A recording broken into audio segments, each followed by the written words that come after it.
میں پانی و بجلی کے جو وفاقی وزیر ہیں اور اس کے ساتھ ساتھ KEC کے اعلیٰ انتظامیہ وہ ایک بات کہتی ہے کہ کراچی میں بڑے پیمانے پہ بجلی چوری ہوتی ہے، مگر وہ جو ایک اہم بات میں آپ کو آج بتانے جا رہا ہوں وہ یہ ہے کہ KEC انتظامیہ جو کراچی الیکٹرک سپلائی کمپنی کی انتظامیہ ہے، اس کی جانب سے بھی کراچی کے شہریوں پر مہذب ڈکیتی کا سلسلہ جاری ہے۔ میں اس کو مہذب ڈکیتی کا نام میں نے اس لیے دیا کہ وہ ہر ماہ جو ہے وہ لاکھوں کنزیومرز کو ایوریج بلنگ کرتے ہیں اور اس کے ساتھ زائد بلنگ کرتے ہیں، اور جب یہ بل صحیح کروانے کے لیے جو کنزیومرز ہیں اپنے متعلقہ علاقے میں جو KEC کا آفس جاتے ہیں تو ان کو ایک جواب دیا جاتا ہے کہ آپ نے یہ بل ہر حال میں جمع کروانا ہے اور یہ کسی طریقے سے صحیح نہیں ہو سکتا، اور ورنہ اگر آپ یہ بل نہیں جمع کروائیں گے اور جو لوگ یہ بل جمع نہیں کرواتے ہیں ان کی بجلی کاٹ دی جاتی ہے۔ بہت بہت شکریہ عامر احمد خان صاحب، بہت بہت شکریہ۔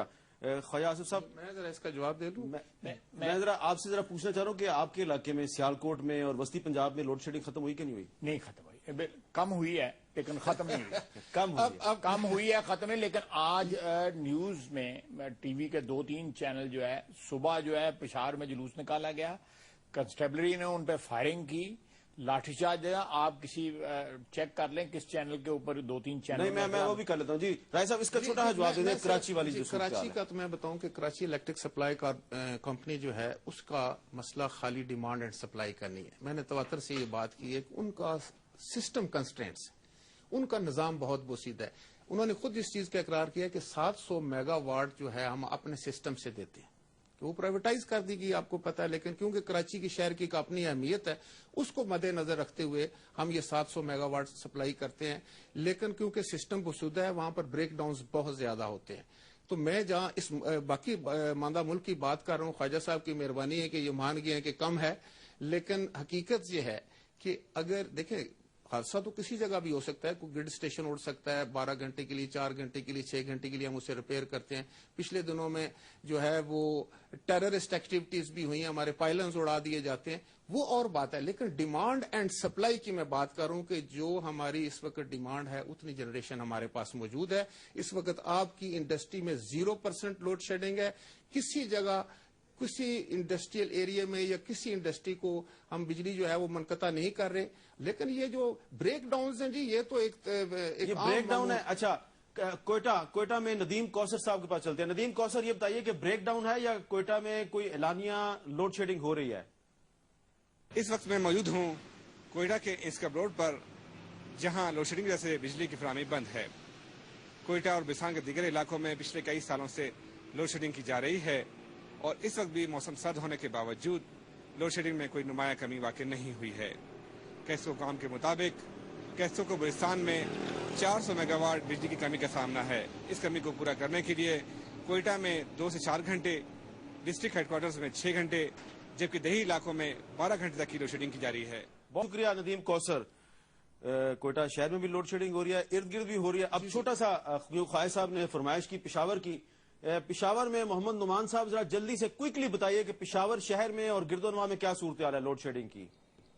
جی حامد میر صاحب، جہاں تک پشاور میں بجلی کی لوڈ شیڈنگ کا تعلق ہے تو شہر کے اکثر علاقوں میں تو لوڈ شیڈنگ نہیں ہو رہی، لیکن جو شہر کے نواحی علاقے ہیں وہاں پر شہری اکثر اوقات یہ شکایت کرتے نظر آ رہے ہیں کہ ان کے علاقوں میں کئی گھنٹے بجلی غائب رہتی ہے، اور اس کی وجہ سے ان کو کافی مشکلات کا سامنا کرنا پڑتا ہے، اور ان کے جو معمولات زندگی ہیں وہ بھی بری طرح متاثر ہو رہے ہیں۔ اسٹوڈنٹ جو ہیں ان کی پڑھائی کا حرج ہو رہا ہے، جبکہ کاروباری طبقہ جو ہے وہ کاروبار کے خراب ہونے کی شکایت کرتے نظر آتے ہیں۔ بہت شکریہ محمد نعمان، پشاور سے میں بتا رہے تھے۔ اب خواجہ صاحب، آپ کے خیال میں، آپ بھی کیونکہ ان کی حکومت میں کچھ عرصہ کے لیے شامل ہیں، وجہ کیا ہے؟ یہ بیڈ گورننس ہے، مس مینجمنٹ ہے، یا واقعی یہ پچھلے مسائل کا ایک بہت بڑا بوجھ ہے جو ان کے ناتواں کندھے اٹھانے کے قابل نہیں ہے؟ میاں صاحب، یہ 2 سال کے بعد جو ہے پچھلی حکومت کو بلیم دینا جو ہے میں سمجھتا ہوں تھوڑی سی ناانصافی ہوگی۔ 2 سال کا عرصہ جو ہے وہ خاصا ہوتا ہے کہ معاملات درست کر لیے جائیں۔ یہ ایک لمبی ڈسکشن ہے آر پی پیز کے اوپر، اگر آپ یا اس موضوع پہ اگر مخصوص کوئی پروگرام کر لیں تو زیادہ بہتر رہے گا۔ بہت اچھا رہے گا۔ لیکن میں عرض کر دوں کہ رینٹل پاور کے بغیر بھی، جس کا اب آڈٹ ہوا ہے، پریلیمنری رپورٹ آ گئی ہوئی ہے، 22 دسمبر کو پوری رپورٹ آ گئی، وہ اس کے بغیر بھی ان کے سسٹم میں کریکشن کے ساتھ یا جو کیپٹیو پاور ہے وہ لے کے یا شفٹ کر کے آئل سے گیس کے اوپر یہ 5500 سے لے کے 6000 میگا واٹ جو ہے بجلی پیدا کر سکتے تھے پچھلے 2 سال میں. میں گنوا سکتا ہوں, میرے پاس فگرز موجود ہیں, میں گنوا سکتا ہوں. لیکن انہوں نے روٹ اپنایا آر پی پیز کا, جو کم از کم 5 سینٹ جو ہے آئی پی پی سے پاکستانی عوام کو جو ہے وہ مہنگی پڑے گی. اب ان کو جو آڈٹ رپورٹ جب آ رہی ہے ایشین ڈیولپمنٹ بینک کی, اس میں 1200 میگا واٹ کی آر پی پیز کی انہوں نے پرمیشن دی ہے. انہوں نے 3200 سے شروع ہوئے تھے, کیونکہ اس میں اور بڑے سلسلے. میری بات میں نے آپ کو انٹرپٹ نہیں کیا, میں اس میں اور بڑے سلسلے تھے, بہت سے لوگوں کے نام آتے رہے, رایا صاحب کے اور لوگوں کے جو ہے بحث مباحثے ہوتے رہے. 1200 کو انہوں نے کہا ہے کہ یہ جو ہے ٹھیک رہے گا ایشین ڈیولپمنٹ بینک, لیکن انہوں نے 3200 کا لیا ہوا ہے. اس کے بعد جب شور مچا ساری پاکستان, میں نے بجٹ تقریر میں یہ سب سے پہلے پوائنٹ آؤٹ کیا, ساری پاکستان کے میڈیا نے, پارلیمنٹیرینز نے, سول سوسائٹی نے شور مچایا تو بینک بھاگ گئے. یہ جو لوگ آئے ہوئے تھے, جو سوداگر جو آئے ہوئے تھے آر پی پی لگانے کے لیے, وہ نہیں بھاگے, بینک بھاگ گئے جنہوں نے فائنینسنگ کرنی تھی.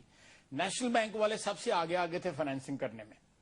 نیشنل بینک والوں کو بھی خطرہ پڑ گیا, کیونکہ وہ تو لوگ ان کا نام لے کے, نیشنل بینک والوں کا نام لے کے کہتے تھے کہ یہ فلاں فلاں فلاں فلاں رینٹل پاور وال کو جو ہے فائنینس کر رہے ہیں اور اس افزانے کے ساتھ فائنینس کر رہے ہیں. اب یہ جو باقی رہ گیا نا, ان کی فائنینسنگ جو ہے وہ ادھر ادھر سے انہوں نے ڈی ایف آئی سے, گورنمنٹ جو انسٹیٹیوشن ہے لائک نیشنل بینک اور پاک عمان اور پاک برونائی اور پاک سعودی, اس قسم کی انسٹیٹیوشن سے کروائی ہے. باقی کوئی کمرشل بینک یا کوئی اچھا بینک جو ہے اس کی فائنینسنگ نہیں کر رہا. یہ ایک لمبی ڈسکشن ہے, ہم نے اس کے اوپر وائٹ پیپر تیار کیا ہوا ہے ہماری پارٹی نے, اور ہم صرف انتظار جو ہے ایشین ڈیولپمنٹ بینک کی رپورٹ کا تیار کر رہے ہیں, اور ان کے ویب سائٹ سے ساری فگرز اٹھا کے ہم نے وہ وائٹ پیپر تیار کیا ہوا ہے. ہمیں انتظار تھا کہ ایشین ڈیولپمنٹ بینک کی جو ہے وہ رپورٹ آ جائے, آڈر رپورٹ آ جائے, اس کے بعد ہم بات کریں گے. یہ میر صاحب, آپ کو جو شروع میں آپ نے بات کی ہے, جو تمہید آپ نے باندھی ہے, اس میں یہ بھی ایک بہت بڑا ان کا جو ہے ڈسکریڈٹ ان کو جاتا ہے کہ 2 سال میں ان کو پتہ نہیں لگا کہ ہم نے کیا کرنا ہے, اور جب پتہ لگا تو وہ بھی ان کی نیت میں فطور آیا, یہ آر پی پی کی طرف چل پڑے. چلیں, یعنی آپ جہاں پہ نیت میں فطور کیا ثبوت ہے کوئی آپ کے پاس؟ خبر پروگرام کرا لیں, ہم ثابت کر دیتے ہیں آپ کو. اچھا, اس پر ایک وقفہ لیتے ہیں, وقفے کے بعد راجہ پرویز اشرف صاحب سے پوچھیں گے کہ کس کی نیت میں فطور تھا.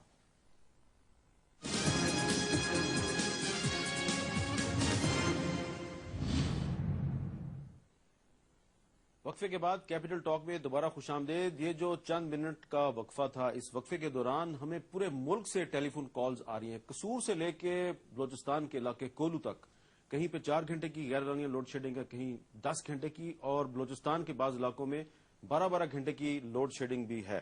تو راجہ صاحب, ہمارا تو سوال یہی ہے عوام کا بھی, راجہ صاحب دسمبر آ گیا, لوڈ شیڈنگ ختم نہیں ہوئی, اور خواجہ آصف صاحب کہتے ہیں کہ رینٹل پاور پلانٹس میں بہت گھپلے ہیں. جی حضور, پہلی بات تو یہ ہے کہ میر صاحب جو خواجہ صاحب نے پوائنٹ اٹھایا ہے, میں بڑے احترام سے ان سے یہ عرض کرنا چاہوں گا کہ جو بھی معلومات یا اعداد و شمار دیے جائیں وہ اتھینٹک ہونے چاہیے. جی, یہ نہیں کہ انہوں نے, یہ کوئی پاور سیکٹر کے آدمی تو نہیں, انہوں کو تو کسی نے ریسرچ کر کے دی ہوگی یا کسی کو بتایا. میں صرف آپ سے یہ کہنا چاہ رہا تھا کہ انہوں نے کہا کہ 2 سال کا عرصے میں تو سارے معاملات ٹھیک ہو جانے چاہیے تھے.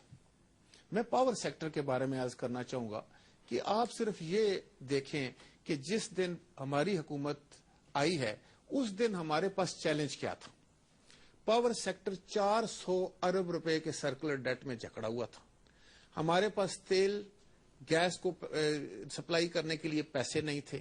ہم جو اپنی کیپیسٹی تھے وہ بھی حاصل نہیں کر رہے تھے. اور اس کے علاوہ سب سے بڑا فیکٹر جو تھا کہ 2003 سے لے کے 2007 تک پچھلی حکومت نے فریز کر دیا تھا ٹیرف, قیمتیں نہیں بڑھائیں, جبکہ تیل کی قیمت بڑھتی رہی. تو یہ سارا معاملہ اکٹھا ہو کر ایک بڑے جن کی صورت میں ہمارے سامنے موجود تھا.